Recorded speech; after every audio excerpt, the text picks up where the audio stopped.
Hola hijos de Newton, ¿cómo estamos? Una vez más aquí con estos test de física para hacer sufrir al diferente personal. Un test de física que vamos a hacer con un personaje muy interesante, Dani. ¿Qué Dani, Dani? Dani ya nos conocen, ya conocen a Dani, ha hecho vídeos conmigo, pero bueno, les dejo por aquí su canal para que lo conozcan. ¿Qué tal estás? ¿Cómo te encuentras? Muy bien, es mi primer viaje desde que empezó todo esto de la pandemia y muy ilusionado. Aterrizado y recién llegado a tu casa. Sí, correcto. Has venido directamente a sufrir aquí a un test de física. ¿Cómo lleva la física? ¿Te gusta? Malamente, ¿Pero te gusta o no? De 1 al 10.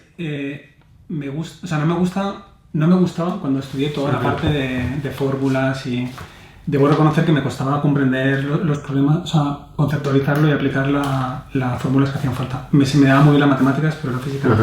Pero sin embargo, cuando os escucho en los canales de ciencia explicar las cosas, lo hacéis de una forma mucho más didáctica, lo que son los conceptos, yo creo que capto intuitivamente el significado de las cosas y disfruto un montón. Y hay que recordar que Dani, aparte de sacerdote cristiano, es ingeniero.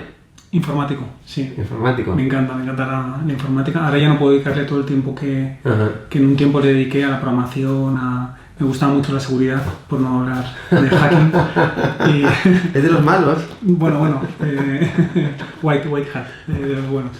Nada, ahora ha estructurado más mi cabeza para la hora de funcionar. Me ha ayudado mucho a la hora de organizarme también con todo el tema de YouTube. El tener una cabeza ingenieril te permite ser mucho más, yo creo, más eficiente, ¿no? Optimizar todo más. Sí, desde luego que los estudios marcan totalmente la personalidad y la hora de enfrentar otras cuestiones, que iremos viendo por aquí, en esta libretita, porque tengo preparadas 10 preguntas, como siempre, son 10 preguntas a muerte, donde solo hay una respuesta válida, donde ocurren dos cosas. La primera es que si aciertas las 10 te das el bote, que son 400 euros. La leche. Invito a todos los youtubers de Madrid a cenar hoy. ¿Vamos allá? ¿Estás preparado? Estoy preparado. Hay algunas más difíciles, otras más sencillas, todas relacionadas con la física y los misterios del cosmos. Como buen religioso voy a tratar temas relacionados también con el mundo de la religión. A ver. Vamos a empezar con algunos de los milagros de un personaje histórico muy importante, que es Jesús de Nazaret. De estos 4 milagros, primera pregunta, de Jesús de Nazaret, ¿cuál de ellos rompe la ley de conservación de la energía? Vale. La A, la resurrección de Lázaro. Ok. B, la multiplicación de los panes y los peces. C, caminar sobre las aguas. D, este no fue Jesús, ¿no? Moisés, abrir las aguas. Abrir las aguas, pero bueno. ¿Cuál de estos milagros implica una ruptura de la ley de conservación de la energía? Así de entrada, intuitivamente diría que la multiplicación de los panes y los peces, ¿no? ¿Marcamos esa? Yo creo que sí, porque quiero decir, ¿de dónde sale toda esa materia nueva, no? El cuerpo de Lázaro estaba ahí. Claro. El milagro puede ser repararle la consecuencia que le llevó a la muerte, no sé, pues de alguna manera milagrosa, efectivamente, pero ahí está su cuerpo que vuelve a la vida. Las aguas se abrieron por el super electromagnetismo que tenía Moisés en las manos, pero... Y la otra, la resurrección, bueno, pues parecido... No, era la resurrección, las aguas. Y caminar sobre las aguas. Caminar sobre las aguas, pues. Y la respuesta es... correcta. No me lo creo. Has empezado bien. Pero tú eres muy pillo. Esta es la primera vez para que yo me confíe. Bueno, hay un poco de todo, pero hay algunas más sencillas, otras más difíciles, que sepas que no todas van a ser tan fáciles. Esta la puedes sacar por razonamiento, y el razonamiento es correcto. Ahí hay la materia es energía, estás creando materia de la nada, estás rompiendo la ley de conservación de energía. Muy bien.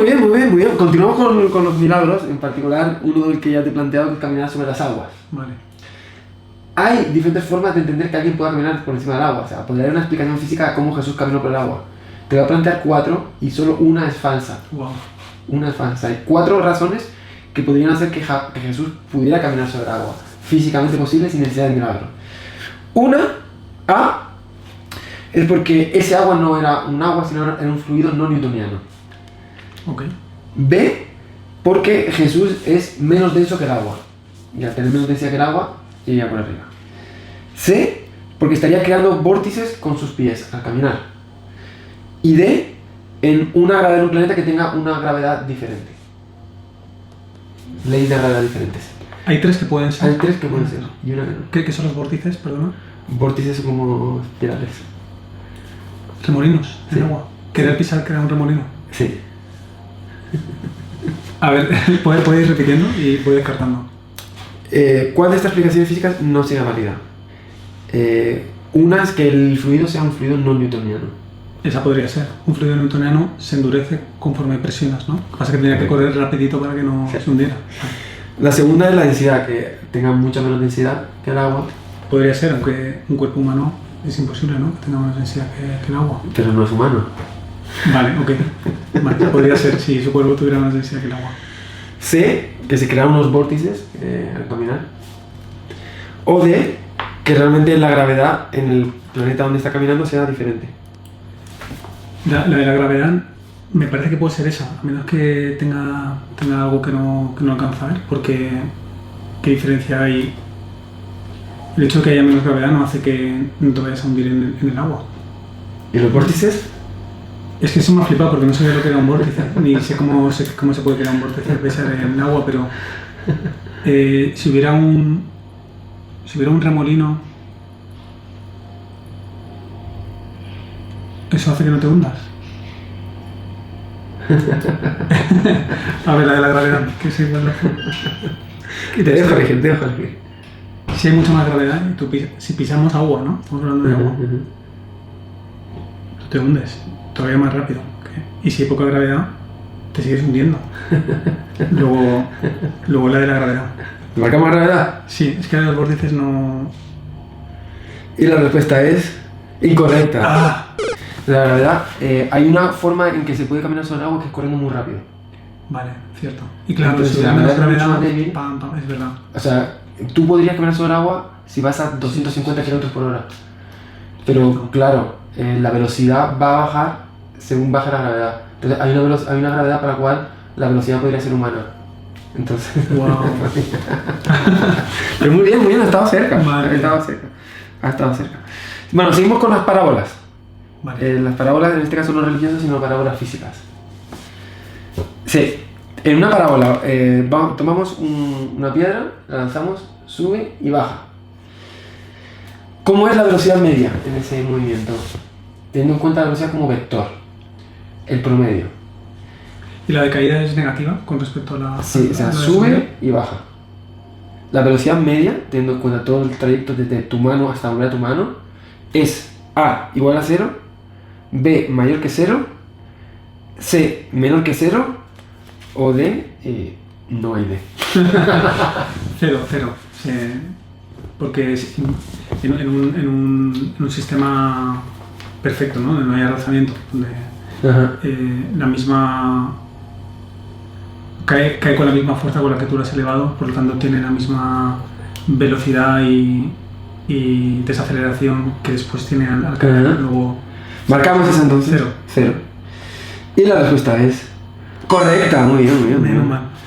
Exacto, y además la explicación es correcta. En la parábola es simétrica, las dos ramas son simétricas y por lo tanto todo lo que ocurre a un lado ocurre al otro igual, todas las magnitudes son iguales y por lo tanto el promedio sería 0.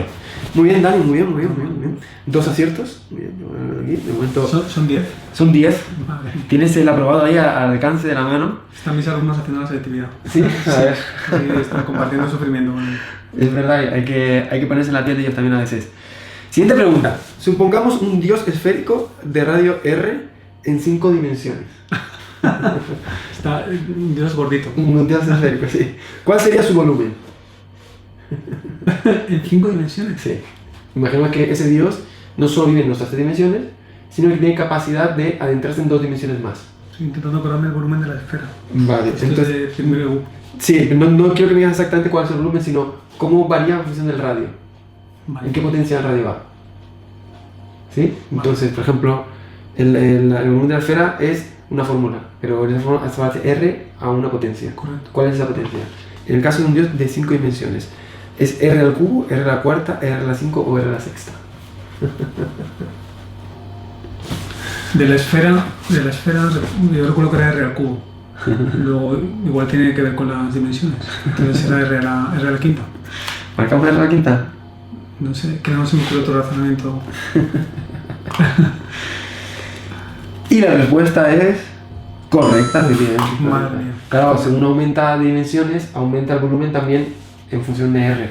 De hecho, si te fijas, bien has dicho, la esfera es R cubo, pero el círculo es R cuadrado. El círculo es R cuadrado. Me estaba acordando también de eso. Círculo R cuadrado, esfera R cubo, si hubiera 4 dimensiones sería R cuarta, habría un factor que lo daría la integración, pero según aumentan las dimensiones, el volumen va creciendo con el radio. Qué maravilla las matemáticas, que pueden conceptualizar un dios en 5 dimensiones. Sí, esférico. Esférico. Vamos allá, esta complicada de historia de la ciencia. Vienen unas cuantas horas de historia de la ciencia, a ver qué tal se te da por aquí. ¿Sabes que el padre de la teoría del Big Bang es un sacerdote belga? ¿Lo conoces? Georges Lemaitre. Ahí está. En su época, cuando él creó la teoría, estuvo en gran rivalidad con una teoría rival, que es la teoría del estado estacionario, no sé si conocías, que la promulgaba en particular un científico americano de nombre Fred Hoyle. Fred Hoyle, que era su rival intelectual, tuvo pugnas un poco agrias con él, con el sacerdote, y se dice que el nombre Big Bang proviene de una mofa que le properió a él porque era gordito, Lemaitre. Sí. Entonces mira, ahí viene el del Big Bang. Le dejo en plan mofa, riéndose de él y su teoría, pero resultó tan llamativo en lo que dijo que al final acabó captando la atención y se quedó como Big Bang. Pero el sacerdote no le dio ese nombre, el sacerdote le dio otro nombre a su teoría, que fue A. Huevo cósmico, Cosmic Egg. B. La primera semilla. C. El Big Genesis. Esa sería muy religiosa, ¿eh? O D. La creación. La creación, joder. Huevo cósmico. Huevo cósmico. Te imaginas, le dice la creación. Abucheo general. ¿Marcamos un huevo cósmico? Sí, es que esto lo explicamos en primero la ESO. O sea que sí lo sabes. Y vamos, ahora no te lo hubiera sabido decir, pero como me lo has dicho, sí que lo recordaba. Y la respuesta es correcta. Qué bueno, pues me quedo con la anécdota que me has contado y voy a intentar leer un poquito de esta rivalidad porque no sabía que tenían esa historia. Sé que Einstein se rió un poco en su cara al principio también. Sí, no aceptó, no le gustó. Luego acabó entrando en razón, pero sufrió bastante bullying por el hecho de ser una teoría con fuerte lo religioso. Claro, más siendo cura. Sí, al principio sufrió un rechazo, surgió la teoría del estado estacionario para explicar que las galaxias se alejan, y eso era un hecho observacional claro. Una razón era que se alejaban porque venían de un inicio, pero había gente que proponía que se alejaban, pero al alejarse se creaba nueva materia, haciendo que el universo promedio quedara igual. Ese es el universo de estado estacionario de Fred Hoyle, que estipulaba que en algún lugar tenía que estar creándose materia para que el promedio del universo fuera igual. Ya con el descubrimiento del CMB en 1960 y poco, pues ya se dio carpetazo y... El CMB es el fondo cósmico de microondas. Es Muy bien, pues siguiente pregunta. Hay una frase histórica en la ciencia que es muy importante porque marcó un poquito la desvinculación de la religión a la ciencia. La frase fue Jenny Papeson de cette hypothèse, se la dijo un científico a Napoleón. Escribió un libro que... ¿Cómo es la traducción? Yo no he tenido que utilizar esa hipótesis. Esa frase se la dijo un personaje de Napoleón después de publicar sus libros que era sobre la observación de la naturaleza, no sé cómo se llama el libro. Después de publicar ese libro, le llegó una copia a Napoleón y cuando tuvo audiencia con Napoleón le dijo: tengo un libro sobre el funcionamiento del universo y no sale Dios. Y este personaje le dijo: no he tenido necesidad de hacer esa hipótesis. Entonces esa frase, Jenny Papeson de cette hypothèse, marca un poquito la vinculación del terreno religioso al científico. Es como una frase muy icónica en toda la ciencia por lo que significó, ¿no? Que de repente le dice a Napoleón: aquí Dios no entra. Entonces la pregunta es: ¿quién se la dijo a Napoleón? Bueno, la primera pista es clara, ¿no? Jenny Papeson de cette hypothèse, el francés. Entonces pudo ser René Descartes, pudo ser Ampère, pudo ser Laplace o pudo ser Daniel Bernoulli. Laplace. Laplace porque me suena, la frase la había oído. Laplace es francés. Laplace es un gran matemático, ¿no? Sí. Utilizamos el método de Laplace ¿La transformada de Laplace? Sí, la transformada de Laplace.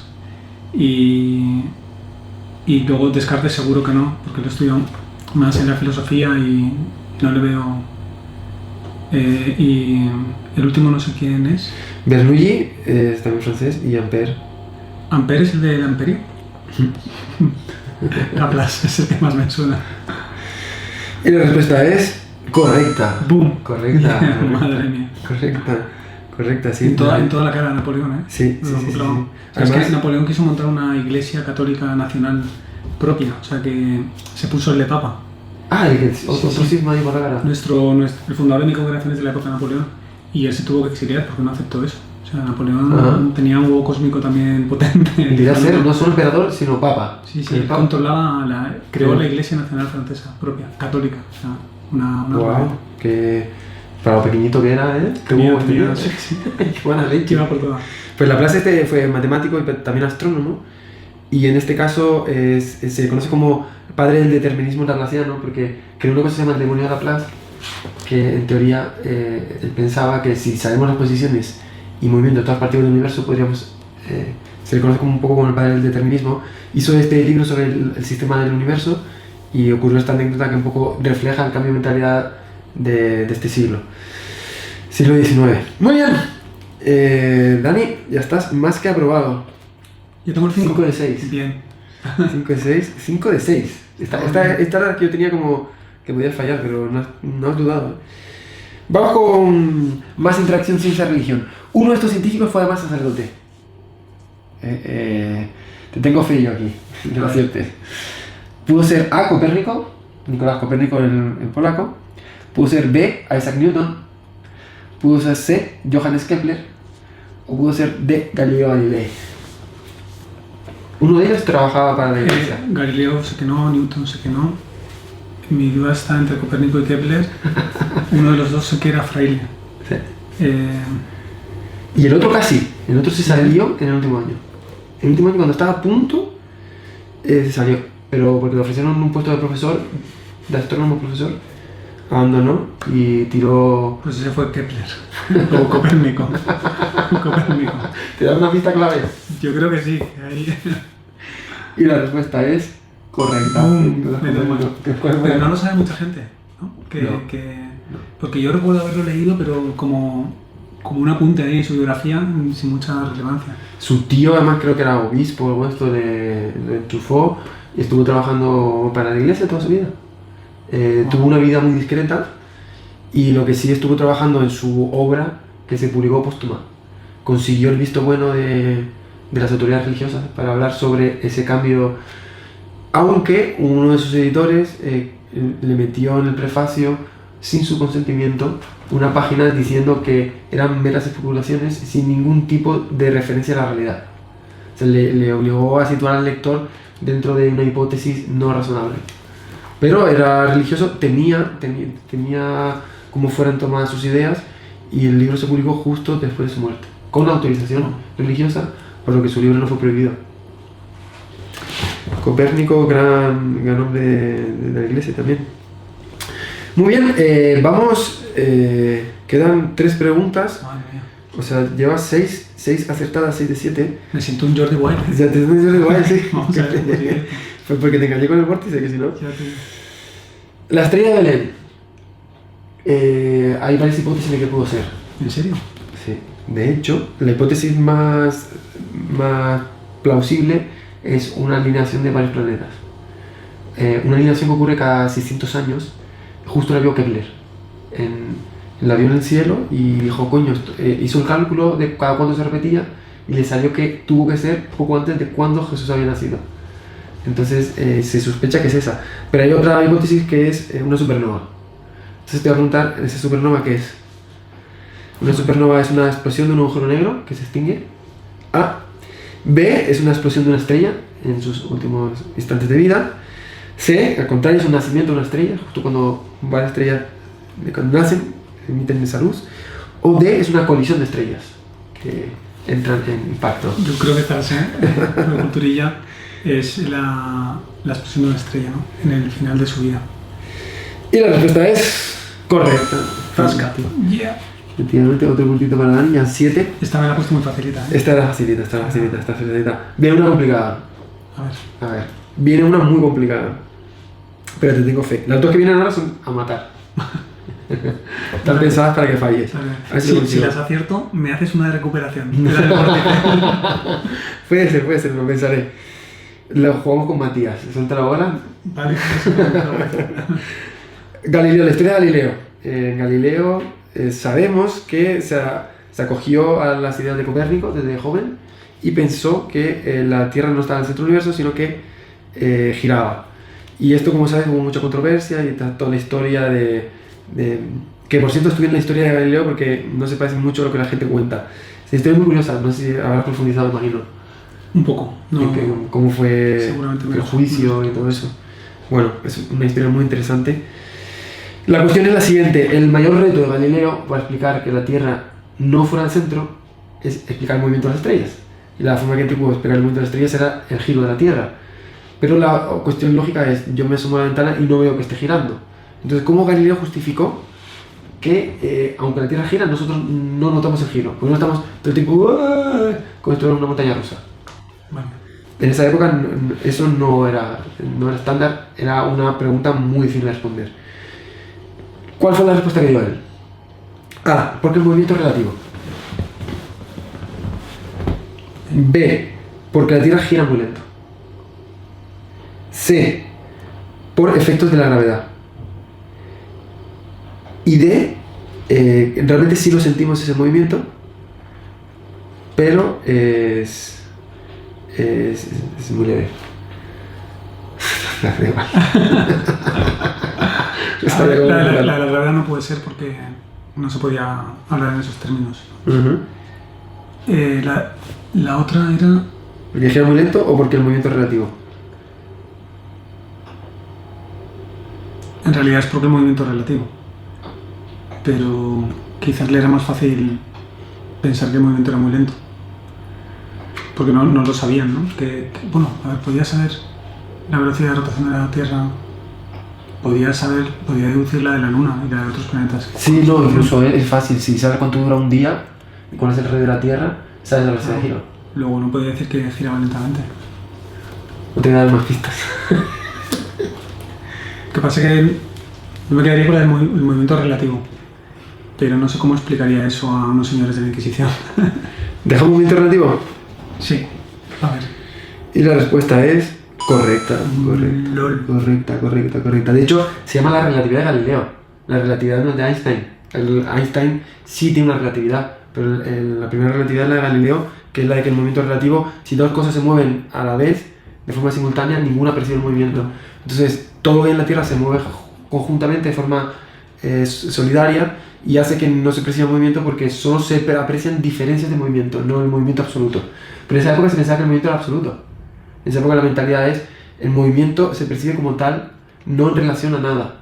Ahora tenemos que el movimiento es relativo. Fue Galileo que lo estableció. Y de una forma muy bonita, muy poética. Imaginando un viaje en barco. Si tú viajas en barco, decía, un pintor viaja en barco y se pone debajo, en un lugar donde no tenga referencia, y se pone a dibujar. El dibujo que haga, cuando llegue a destino, no va a incluir ninguna de las líneas del viaje del barco. El dibujo que haga va a ser independiente de la trayectoria del barco por el océano. Esa trayectoria no va a estar en su dibujo. Y si no está en su dibujo, es que por algo no se ha transmitido. Y esa lo explicaba de una forma muy bonita y muy poética en esos libros que hacía, que además Galileo era muy divulgativo. Entonces, correcto. Galileo youtuber. Habría sido un gran youtuber. Habría habido un gran científico youtuber, uno yo Galileo. Vaya bestia, tío. Pues llevas 8 de 9. Me lo has puesto muy fácil. No, esta no era fácil. Para dejarme en ridículo. Esta no era fácil en absoluto. Esta estoy seguro que va a fallar. A ver, vórtices. No. Vamos a ver si falla. Vamos a ver, no es fácil. ¿A qué temperatura está el infierno? Y te voy a dar una única pista. ¿Vale? Te dicen, alguien va al infierno, saca una botella de agua y se pone a hervir. ¿A qué temperatura está el infierno? A. Está a 100 grados, exactamente. Ok. B.